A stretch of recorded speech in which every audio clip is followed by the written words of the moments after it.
Good evening, professionals. Today we are going to discuss in our Global Corporate Law webinar series, which is happening on Friday, about the substantial shareholding under Singapore Companies Act, which is your part 4 of Division 4. And this starts from section 79 and it goes up to 91. And we will see the meaning of substantial shareholding, who is a substantial shareholder, and what are the notifications required to be given by a substantial shareholder. This arises in three events. One, when you have the substantial shareholding obtained. Two, when there is a change in the substantial shareholding. Three, when you cease to be a substantial shareholder.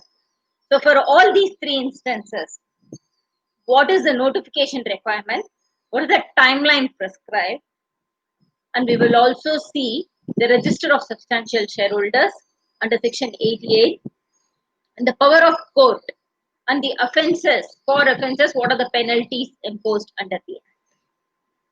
Friends, while we read the provisions under Companies Act, it is imperative for us to compare it with the Securities Exchange Act as well. For listed companies, there is this mandatory provision under section 135 to 137 for those companies which are listed with Singapore Stock Exchange.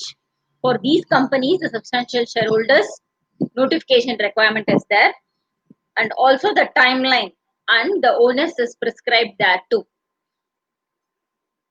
My thanks to Aishwarya for this detailed presentation. And these are various legends used in today's presentation, quite a few. And the outline will be, we will be referring to the explanation for substantial shareholding under the Act.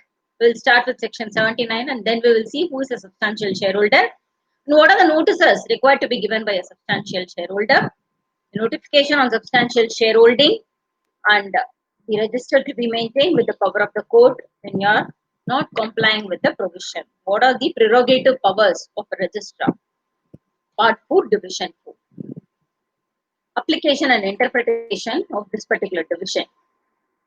Reference to this division, company refers to a body corporate incorporated in Singapore, which is declared by the minister by notification in the Gazette to be a company for the purpose of this division, or a body which is not a body corporate formed in Singapore. If you read the provisions under Companies Act, what is not a body corporate?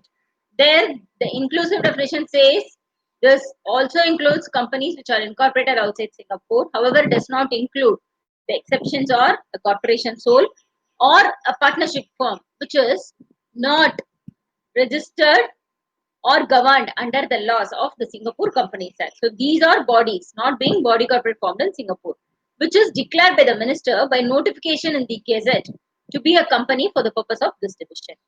And here the whole or portion of the stock, which is a consolidation of all your shares, which consists of the stock, and interest of a person in any stock shall be deemed to be interest in the shares issued thereunder. And body corporate for this purpose is also including the definition of voting shares as provided in section 4 subsection 1 of the Act.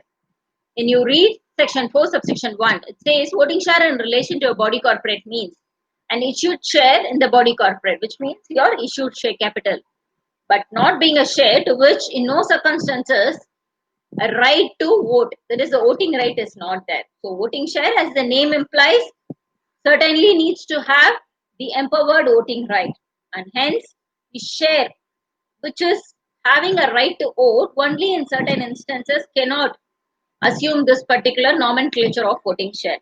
When the voting arises only when there is any arrears of dividend to be paid, or for reduction of share capital, or in the instance of winding up of the body corporate, or when there is a voting right attached to a particular share which has a right affected. For example, it is a redeemable preference share, and in the event of redemption or when there is no dividend being declared, that certainly affects the right of that particular share.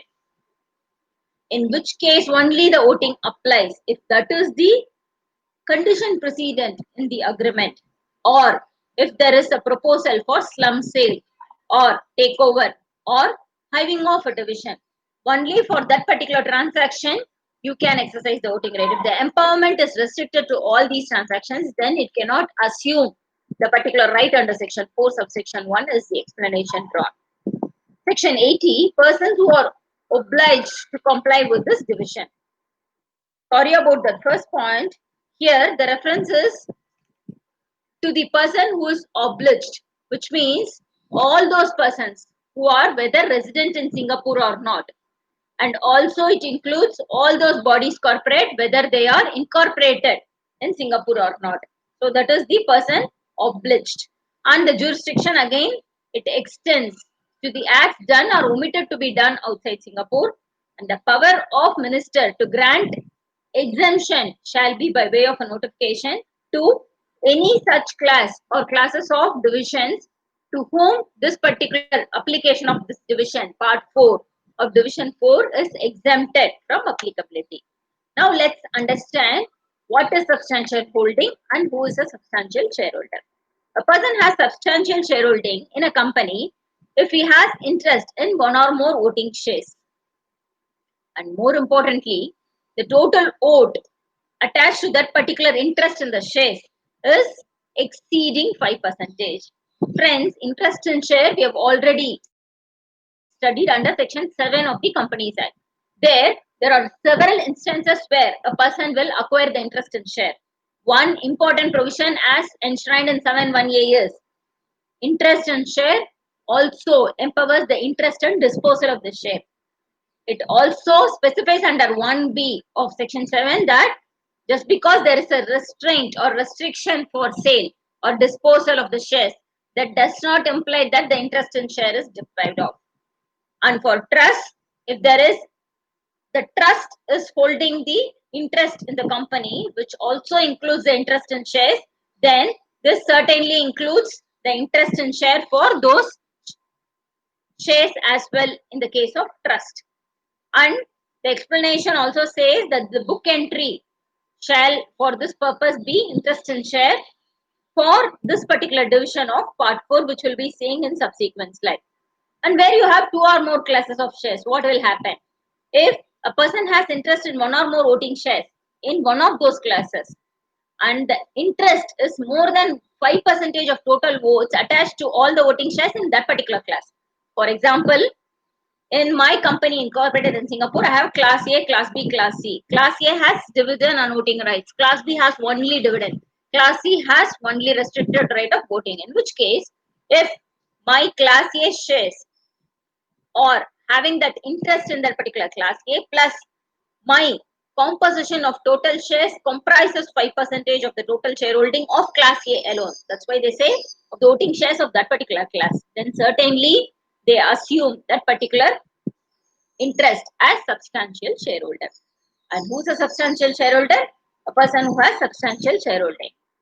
And the explanation of section 81 clearly says that for this purpose, treasury shares shall not be considered. So voting shares certainly excludes treasury shares. Section 82. Substantial shareholder to notify company. So 82 is the charging section which talks about any interest in share which you may have to notify, the timeline, and what are the various components of your particular notice of such intimation in writing which is given to the company. What are the components of your notification? You have to give your name, address, full particulars of your voting share in the company. In our illustration, class A shares, if I am holding the full particulars, I will give. If I am holding it with interest, I will say the voting shares with interest. And if there is any other registered holder on my behalf, but I am holding only beneficial interest, then I have to give, unless the interest cannot be related to the particular shares, the name of the person who is registered as the holder. So if X is the beneficial interest and holder and Y is the registered holder for this purpose, then I may have to disclose both and put particulars of each such interest.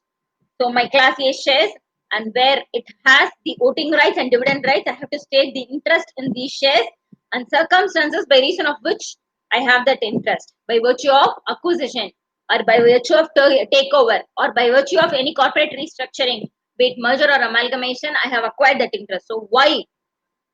The grounds on which I have acquired the interest in the share, I may have to state. and there is this particular event date. If the shareholder assumed this significant position as substantial shareholder on 1st October, then the notification shall happen within 1 month. Any day after that date, it is within 2 business days I have to inform of becoming a substantial shareholder. Friends, we also refer to section 135 to 137 of your SFA, where again the timeline is within 2 business days, the obligation of intimation of substantial shareholding.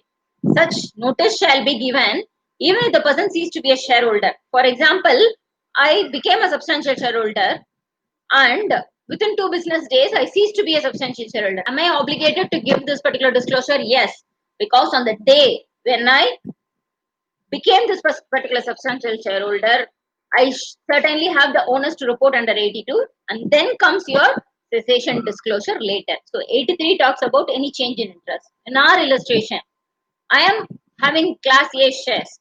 If suppose there is this elevation from class A, it is getting converted to ordinary shares in the company, or I am having another class B shares acquired in the same company, or I am moving from registered holder to beneficial interest in the shares, then any change in interest of this particular substantial shareholder, there is this particular mandatory requirement to disclose. Again, this change in the percentage level from 5%, if there's going to be a movement to 7 or 10, whatever it is, whether it is an increase or decrease, within 2 business days after the substantial shareholder becomes aware of this change. Information which I have to disclose again, as mentioned in your 82, you have to give the details of your name, address, circumstances leading to this particular change, and other particulars with regard to such change. Here again, the voting share will exclude your treasury shares. The percentage level will be again your arithmetic computation of your class A shares vis-a-vis the total class A shares in the company. All the voting shares in the company, or where the share capital is divided into 2 or more classes, all the voting shares in that particular class concerned. In our instant case will be class A shares. And if it is going to be say 62.73%, you may have to round it off to 63%. So they say the percentage to be rounded off.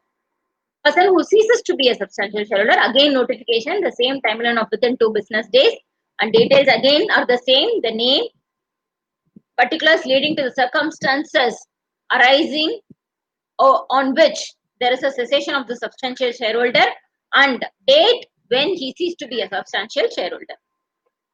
85 draws reference to section 7. We studied section 7, where a book entry security shall be treated as if it were an interest in the share. Because when you read section 7, there it clearly says for the purpose of division 4 part 4, the book entry shall be treated as interest in share, and hence this is being drawn reference to under substantial shareholding division. Circumstances required to be stated in the notice, whether it is acquiring the interest of substantial shareholder or change in the interest or cessation of interest under 82, 83, 84 respectively, then it shall include the circumstances by reason of which, having regard to section 7, this person has interest in voting shares, or the person has any change in this particular interest in the share, or any person who has ceased to be a substantial shareholder. Person who is holding shares as trustees. In this case, when there is a non-resident, a person who is holding voting shares in a company in which a non-resident has an interest, he shall give a notice to the non-resident. Otherwise, he will not know the onus on his part. So you have to give the requirements to that particular non-resident as to the formalities which he has to comply with, the prescribed components in that particular notice, and the form in which he has to comply with these requirements. So non-resident, again by way of explanation here in this section, clearly says that person who is not resident in Singapore, or a body corporate which is not incorporated in Singapore.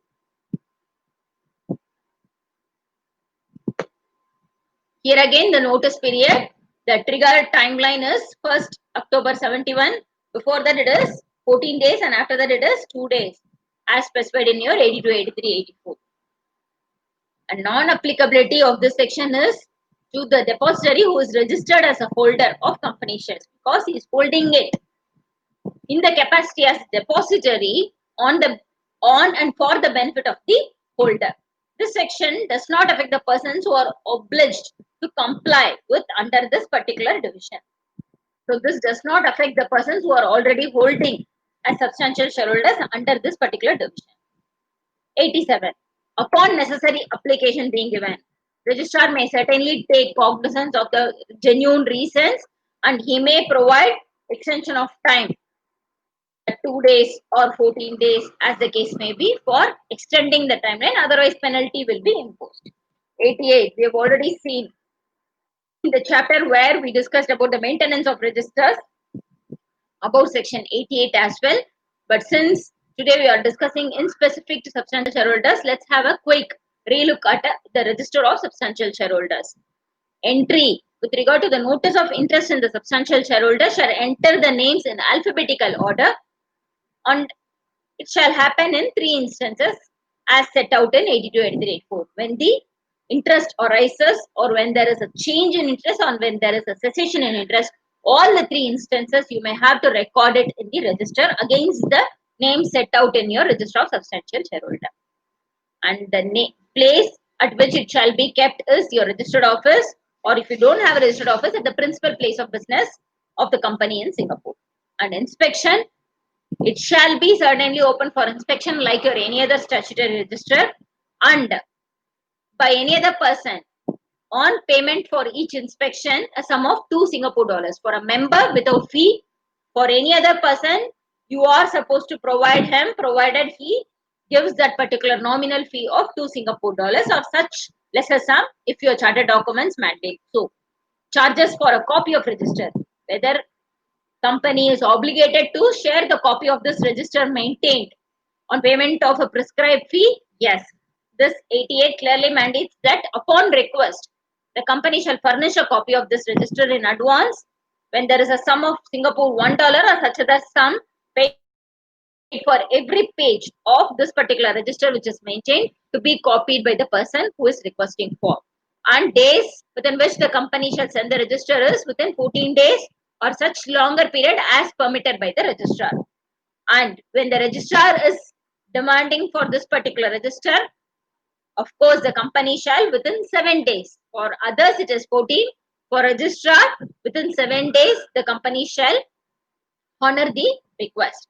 And if the company is going to violate this provision, the company shall be liable for a fine of Singapore dollars 5,000, and for a continuing offence it shall be Singapore dollars 500 for every day during which the default continues. And the saving clause is a company shall not by reason of anything done under this division to be taken for any purpose to have notice of or to be put upon inquiry with regard to a person or in relation to a share of the company. Just because an information is being sought under this particular section by a person, or when he is asking for a copy for inspection or to take extracts therefrom, it does not mean that the company is going to by any reason have inquiry with regard to the rights of this particular person. So it is not questioning the interest of the substantial shareholder. It is only for complying with this provision is a disclaimer attached thereto. Offences, the penal provisions for violating this section for 82, 83, 84, where you talk about acquiring interest or change in interest or cessation of interest, or a person holding shares as trustee on behalf of a non-resident, which we discussed in section 86. Again, as mentioned earlier, for non-maintenance of register under 88, the same penal provisions of 5,000 Singapore dollars and 500 for every day during which the default continues. And there is this saving clause of defense with regard to any prosecution. It is a defense for failing to comply with these provisions, key provisions 82 to 84 and 86. If he proves that the failure was because of not taking cognizance of or not being aware of this particular fact or occurrence, the existence of which he was not aware of, he in this instance will be the substantial shareholder, or he becomes so aware less than 7 days before the date of summon. Only 7 days before the date of summon he was aware of this particular fact or circumstances leading to this particular prosecution. And a person shall conclusively be presumed to have been aware of a fact or occurrence at a particular time for this section if he had acted with reasonable diligence in the conduct of the affairs, he was not negligent thereto, or if he was an employee or an agent of that particular person, being an authorized representative, again he was aware of or would have been aware of if he had acted with reasonable diligence in the fact or occurrence of this particular matter. We'll conclude with section 91, friends. Powers of court with respect to defaulting substantial shareholders. A person who is a substantial shareholder at that time, at any time after this particular 1st October 1971, has been a substantial shareholder and who failed to comply with all these 82 to 84 provisions or 80 or 86 is not covered here. The court may, on an application of the minister, whether or not the failure continues, has the necessary orders, power to pass necessary orders as set out in section 91. 1. To restrain from disposing of any interest in the shares. Interest in shares again draws references to your section 7, which also includes your restriction to dispose the shares and restraining the person who is entitled to be registered as holder of the shares from disposing any interest in the shares, or exercising of voting rights or exercising any other right attached to the share. It could also be your dividend entitlement, and it will also direct the company to not make any payment, which could be your dividend distribution or defer the payment. Keep it on hold until the court mandates of any sum which is due to the company in respect of any share, or defer the payment. It could be your calls as well, in which the substantial shareholder had an interest. Direct the sale of these shares in which the substantial shareholder had interest. Either they can restrain from disposal or they can direct the sale of these shares, and directing the company not to register either transfer or transmission of the specified shares in question, and any exercise of voting rights or other rights attached to the specified shares in which the substantial shareholder had interest to be disregarded, to be considered to be invalid, or for the purpose of securing compliance with any other order made under this section, an order directing the company to do or refrain from doing a specified act. It could be any transaction which the company had envisaged. An order may also include any other incidental provisions as the court may deem just and fit. An order for directing the sale to any other person, regard shall be had that this particular sale to X or Y should not lead to again that X or Y becoming a substantial shareholder. So that condition could also be attached to the court mandate, and court may also add that where a share is not sold in accordance with the order as imposed by the court, then it shall vest, the power shall vest with the registrar, where the registrar will assume the role as an official receiver has under your Insolvency Restriction and Dissolution Act 2018 as an official receiver. So he steps into the role of an official receiver as a registrar, and court shall, before making an order and determining the terms, satisfy that the order would not affect the interest of any person thereto. And court shall regard with respect to this particular order if a person could not comply with merely because of inadvertence or by mistake, and court, before making an order, direct that the notice of the application be given to those persons, or direct the notice of the application to be given to those aggrieved parties in such manner as it thinks fit, and court may, if it deems fit and proper, discharge or vary an order in the interest of people who are affected thus by this particular order. And where a person violates even the court order, then again the offense will be as similar to your section 88 or 89. So which shall be 5,000 Singapore dollars, and for continuing offense 500 Singapore dollar. This does not affect the powers of contempt of court, which means over and above this particular penal provision, when a person is violating the order of the court, the contempt of court punishment could also be imposed thereafter. So with this, we are concluding the substantial shareholding provisions. We will be seeing another interesting provision under Singapore Companies Act in our Private Day webinar in the next session, friends. Take care, stay safe.